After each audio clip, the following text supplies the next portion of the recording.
અમને શિવલિંગ મળેલું છે દરિયામાંથી, અમારી જાળમાં ફસાયેલું છે.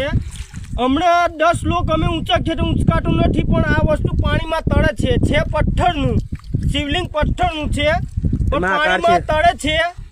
પણ બળ કાઢ્યા પછી અમારથી ઊંચકાતું નથી. 10 લોકોને ઊંચકાવવા માટે પણ નથી ઊંચકાતું. આ શિવલિંગ છે મહાદેવનું, જોઈ શકો છો.